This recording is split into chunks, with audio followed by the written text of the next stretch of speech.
तो इश्क़ो मोहब्बत का जाम लाया हूँ कि खुलूसो इश्क़ो मोहब्बत का जाम लाया हूँ और मैं मुरादाबाद की सरजमी से ताज़ा सलाम लाया हूँ।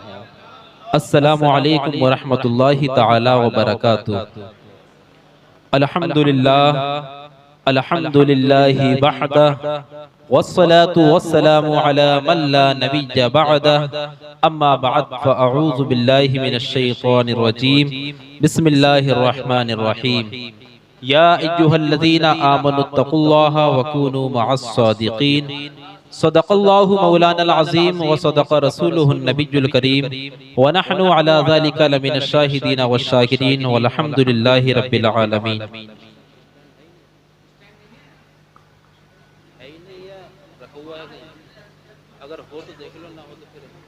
शेख सादी इरशाद फरमाते हैं, बलगल उला बि कमालिही कशफत दुजा बि जमाली। बलगल उला बि कमालिही कशफत दुजा बि जमाली और हसनत जमीउ खिसालिही सल्लू अलैहि व आली। फिर वहीं पर बरेली की सरजमी से सैयदी सरकारे आला हजरत मुजद्दिदो दीनो मिल्लत अशाह इमाम अहमद रजा खां पुकार उठते हैं कि करूं तेरे नाम पे जां फिदा, कि या रसूल अल्लाह करूं तेरे नाम पे जां फिदा, न बस एक जां दो जहां फिदा और दो जहां से भी नहीं दिल भरा, करूं क्या करोड़ों जहां नहीं, करूं क्या करोड़ों जहां नहीं। और सैयदी सरकारे आला हजरत हुजूर गौसे पाक की शान में बयान फरमाते हैं, हुजूर सैयदी सरकारे आला हजरत आखिर है कौन? ये वही सैयदी सरकारे आला हजरत हैं जिनके बारे में शायर कहता है कि दफ़अतन ज़हन में एहतराम आ गया, कि दफ़अतन ज़हन में एहतराम आ गया, आला हजरत का लब पर जो नाम आ गया, कि दफ़अतन ज़हन में एहतराम आ गया, आला हजरत का लब पर जो नाम आ गया। और क्या अरब क्या अजम, क्या अरब क्या अजम सबके सब कह उठे, कि क्या अरब क्या अजम सबके सब कह उठे, अहले सुन्नत का देखो इमाम आ गया, अहले सुन्नत का देखो इमाम आ गया। और हश्र में देखकर हम सबको रिज़वा कहे, हश्र में देखकर हम सबको रिज़वा कहे, कि देखो देखो नबी के गुलाम आ गए, कि देखो देखो नबी का गुलाम आ गया।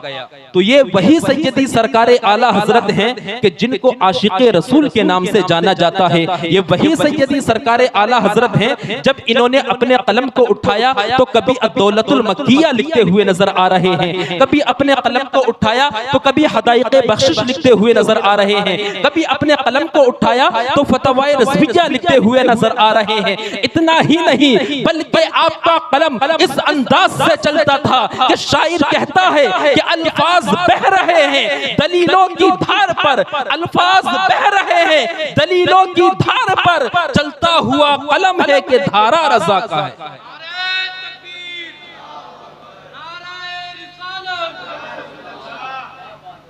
ये वही सैयदी सरकारे आला हजरत हैं जिन्होंने हम सबको एक सुन्नियत का पैगाम दिया है।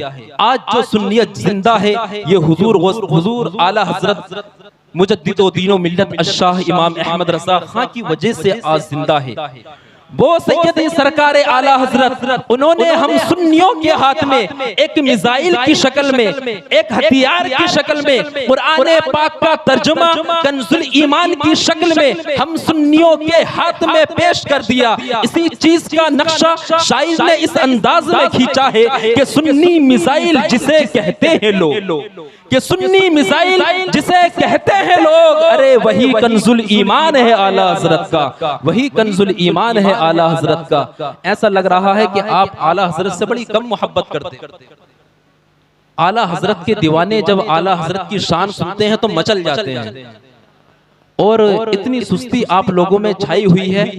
इरशाद फरमाते हैं कि वाह क्या मर्तबा ए गौस है वाला तेरा, कि वाह क्या मर्तबा ए गौस है वाला तेरा, और ऊंचे ऊंचों के सरों से कदम आला तेरा, और सर भला क्या कोई जाने कहे कैसा तेरा, कि सर भला क्या कोई जाने कहे कैसा तेरा, औलिया मलते हैं आंखें वो है तलवा तेरा, औलिया मलते हैं आंखें वो है तलवा तेरा। अल्लाह तबारक व तआला कुरान पाक के अंदर इरशाद फरमाता है, या अय्युहल्लज़ीना आमनुत्तकुल्लाह वकूनु मअस्सादिकीन। आइए इसके बारे में कुछ बयान करने से पहले हम और आप मिलकर सबसे पहले नबी आखिरुज़्ज़मा मदीने के ताजदार अहमद मुश्तबा मोहम्मद मुस्तफा सल्लल्लाहु ताला अलैहि वसल्लम की बारगाह में मोहब्बत के साथ दुरूद पाक पढ़े बाबा से बुलंद, अल्लाहुम्मा सल्ली अला सय्यिदिना व शफीइना व हबीबना व नबीना मौलाना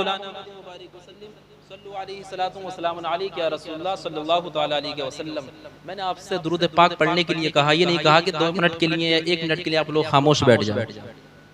तो इसलिए जो है जब दुरूद पाक पढ़ने के लिए बोला है तो आप लोग दुरूद पाक पढ़ो।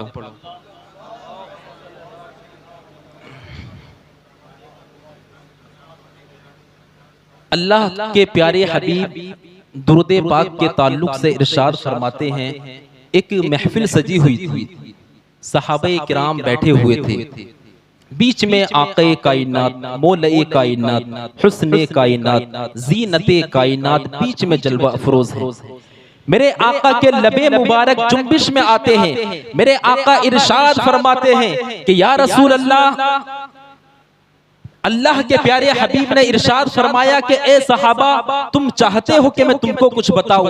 तो सहाबा किराम अर्ज करने लगे कि या रसूल अल्लाह सल्लल्लाहु ताला अलैहि वसल्लम, आपने न बताया था तो हम अल्लाह तबारक व तआला को भी नहीं जानते थे, आपने न बताया था तो हम खालिक़े कायनात को भी नहीं जानते थे। ये पेशानी झुकती थी तो बुतों के सामने झुका करती थी, ये पेशानी झुकती थी तो लातो उज़्ज़ा के सामने झुका करती थी। लेकिन या रसूल अल्लाह सल्लल्लाहु ताला अलैहि वसल्लम, आप आए, आपने बता दिया कि ए लोगों, ये पेशानी लातो उज़्ज़ा के सामने झुकने के लिए नहीं है, ये पेशानी बुतों के सामने झुकने के लिए नहीं है, बल्कि याद रखो, अगर ये पेशानी झुकेगी तो खुदा की बारगाह में झुकेगी, और दिल झुकेगा तो मोहम्मद की बारगाह में झुकेगा।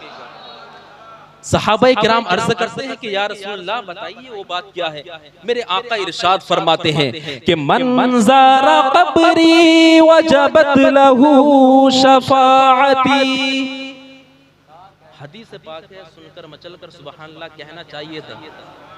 इसलिए जब जब मैं इस तरीके से हाथ करूं तो आप समझ जाएं कि मैं सुभान अल्लाह कहने के लिए बोल रहा हूं।